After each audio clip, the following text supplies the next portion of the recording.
अल्लाह पाक हमें बार बार हाजिरी नसीब फरमाए।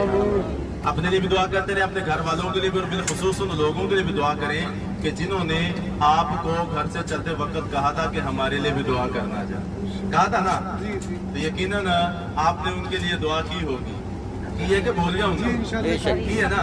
एक बार फिर सारे मिलकर दुआ करें, अल्लाह ताला उनको भी पाक जगहों की हाजिरी नसीब फरमाए, अल्लाह पाक उनकी भी माल जान औलाद के अरबाब में बरकत अता फरमाए, और उनके दिलों के अंदर जो भी नेक और जायज हाजत अल्लाह पाक उनको भी पूरा फरमाए। और अल्लाह रब्बुल इज्जत हम सबको इसी तरह इसी साल यहाँ पर हज करने की सआदत भी नसीब फरमाए। नबी करीम सल्लल्लाहु अलैहि वसल्लम ने जब जबल सौर से आगे मदीना मुनव्वरा की तरफ अपनी हिजरत का सफर फरमाया था, तो अब रास्ते में कुछ और वाक़यात भी पेश आए थे, और उनमें की वाक़या भी पेश आया था। तवज्जो से सुनिएगा, बड़ा प्यारा वाक़या है, इंशाअल्लाह आपका ईमान ताज़ा होगा। सदके जाए, तवज्जो है ना सबकी।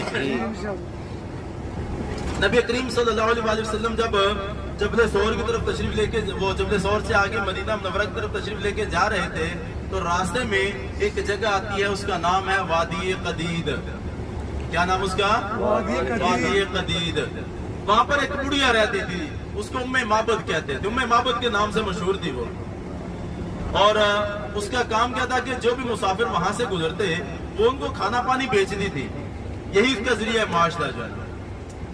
जब नबी करीम सल्लल्लाहु अलैहि वसल्लम आप उस वादी कदीद में पहुंचे, आपको भी भूख और प्यास वगैरह लगी हुई थी, आपने भी उसमें माबद से ना खाना वगैरह खरीदने का इरादा फरमाया, और उसे फरमाया कि हम मुसाफिर हैं, हमें भूख लगी है, हमें भी खाना दे।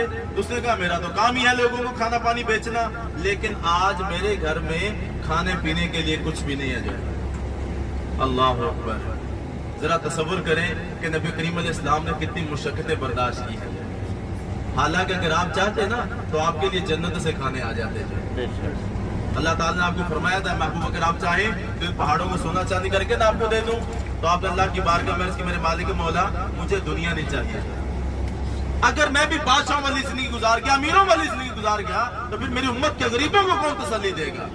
जब उन पर फाका आएगा, तंगदस्ती आएगी, मेरी जिंदगी याद आएगी कि हमारे नबी के घर में कहीं का रोज चूल्हा नहीं जलता था। लेकिन हर हाल में अल्लाह का शुक्र अदा करते। आज देखिए अल्लाह पाक ने नबी करीम अलैहिस्सलाम की रहमत का सदका हमें कितनी नेमतें अता फरमाई है। हम रोजाना 3-3 टाइम खाना खाते हैं, एक एक खाने में कितनी कितनी डिशें होती है हमारे लिए। सुबह को भी खाते हैं, दोपहर को भी, शाम को भी। हम इतनी अल्लाह की नेमत इस्तेमाल करते हैं, तो हम इतनी अल्लाह की नेमत इस्तेमाल करने के बावजूद भी अगर सही तरह अल्लाह की इबादत ना कर सके तो फिर